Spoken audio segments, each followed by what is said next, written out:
Shalom sahabat WB yang dikasihi Tuhan. Renungan harian wanita bijak hari Senin tanggal 2 September 2024 berjudul Sabar Menanti Janjinya. Firman Tuhan diambil dari kitab Lukas 2 ayat 21 sampai 40. Marilah kita berdoa terlebih dahulu. Tuhan Yesus, terima kasih untuk anugerah dan kebaikan-Mu di dalam kehidupan kami. Tuhan, saat ini kami rindu untuk merenungkan firman-Mu. Ajarlah kami untuk mengerti Tuhan apa yang menjadi isi hati-Mu bagi kehidupan kami. Berfirmanlah Tuhan dan kami siap untuk mendengarkan. Terima kasih Tuhan, di dalam nama Yesus kami berdoa. Amin. Kitab Lukas 2 ayat 21 sampai 40. Lukas 2 ayat 21 sampai 40 demikianlah firman Tuhan. Yesus disunat dan diserahkan kepada Tuhan, Simeon dan Hana. Dan ketika genap 8 hari dan ia harus disunatkan, ia diberi nama Yesus, yaitu nama yang disebut oleh malaikat sebelum ia dikandung ibunya. Dan ketika genap waktu pentahiran menurut hukum Taurat Musa, mereka membawa dia ke Yerusalem untuk menyerahkannya kepada Tuhan. Seperti ada tertulis dalam hukum Tuhan, semua anak laki-laki sulung harus dikuduskan bagi Allah. Dan untuk mempersembahkan korban menurut apa yang difirmankan dalam hukum Tuhan, yaitu sepasang burung tekukur atau 2 ekor anak burung merpati. Adalah di Yerusalem seorang bernama Simeon.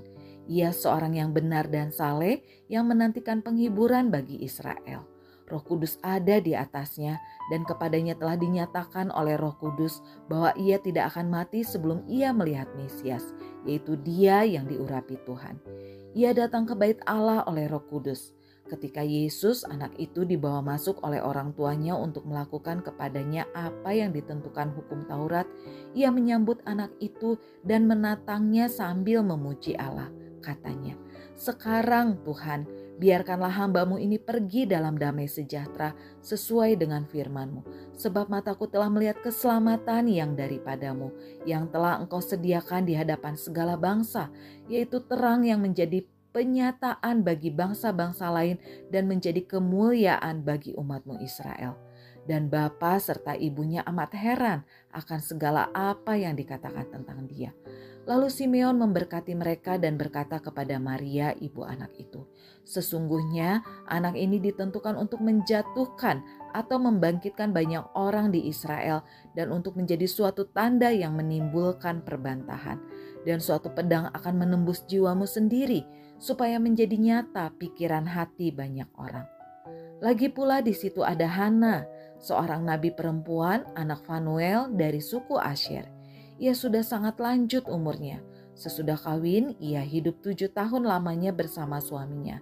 Dan sekarang ia janda dan berumur 84 tahun. Ia tidak pernah meninggalkan bait Allah dan siang malam beribadah dengan berpuasa dan berdoa.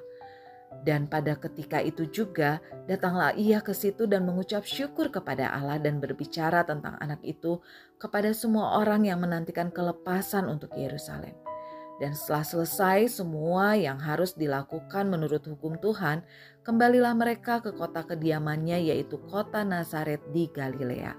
Anak itu bertambah besar dan menjadi kuat, penuh hikmat dan kasih karunia Allah ada padanya. Demikianlah firman Tuhan. Berbahagialah mereka yang mendengarkan firman Tuhan dan melakukannya. Haleluya. Sahabat WB yang terkasih, siapakah 2 tokoh orang percaya dalam perikop ini yang menantikan janji Allah?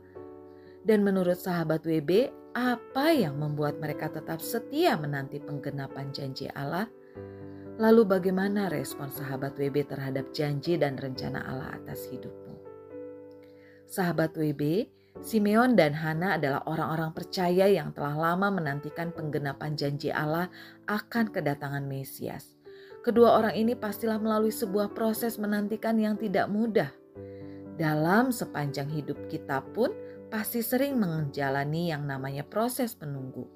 Menunggu antrian dokter, antrian di bank, antrian tiket, menunggu kedatangan kereta atau pesawat, dan menunggu kedatangan seseorang dan sebagainya.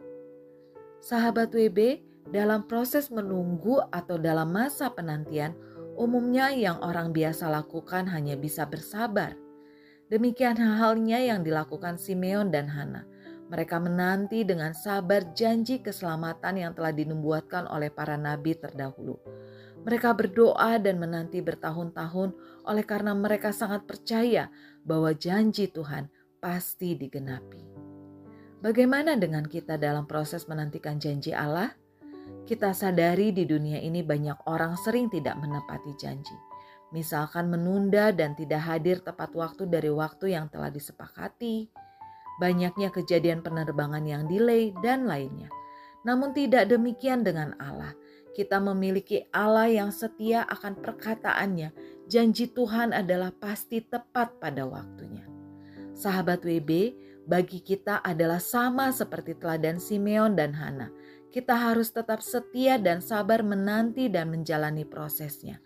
Dengan terus mempercayai firman-Nya dan senantiasa hidup dalam kebenaran sehingga tidak menjadi batu sandungan bagi orang lain. Sesungguhnya kita tidak hanya beroleh perkenanan-Nya, namun sama seperti yang dialami Simeon dan Hana yang mengalami kepuasan, sukacita, ucapan syukur, maka hidup kita pun dapat dipakai Tuhan menjadi kesaksian dan berkat bagi banyak orang.